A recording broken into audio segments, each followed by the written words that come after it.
Okay, now, I'm getting back with that again. You said you had hatred and unforgiveness in your heart towards your dad, and how you was letting God help deal, releasing that and letting that go in your life. And how's that changing you now as a young man?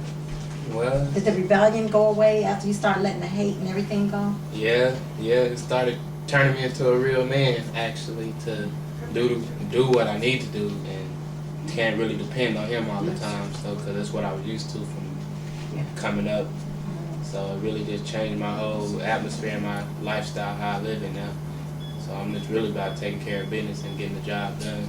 Okay. And that's what he is. He's a hard worker.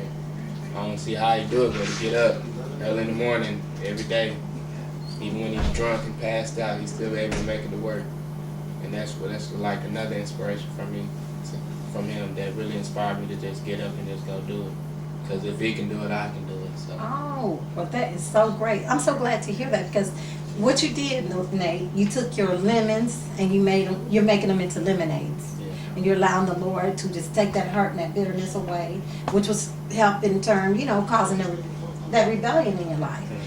And I am so glad to hear that, because a lot of our young people, they don't rebound so quickly, you know what I'm saying? And it leads to this life of rebellion and hating women and hating their daddy and just really self-hate, don't know what to do with all that. And I know for a fact that you were brought up in church, and having God, knowing God is a great value, knowing where to go to, who to call to when we do get in those dark places in our lives and stuff like that. So I'm so very glad, Nate, that you took time out to share your side of the story, because there's two sides. Yeah. And I really hope that someone out there is listening to this show and understand how we put our children at risk by the things that we do.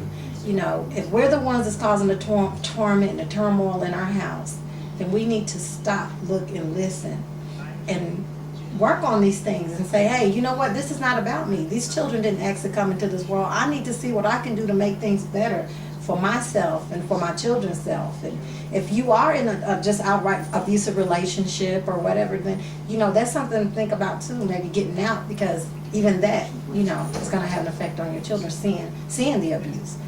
But again, I'm Pearlie Martin with Rap Time Reality Talk Show, and this is my nephew Nate, and he was the young man also that was on our earlier show, What Do You See When You Look at Me? And Nate is now relocated. He's no longer living in Dallas, Texas with us, but he's moved on, gotten a job, and doing a lot better, and he's growing and learning to be a young man, as we all are growing and learning to be who and what God has created us to be. So hey, you guys listening out there in our audience, you guys have a blessed day. Once again, be encouraged and think before we make that decision, and see, is this right for all of us, or is it just right for me? Do you use a lot of eyes when you talk? If so, then it might just be all about you.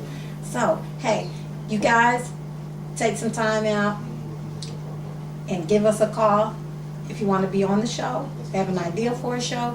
Again, I'm Pearlie Martin. My number is 214-586-4784. You guys have a blessed day, and thank you, Nate.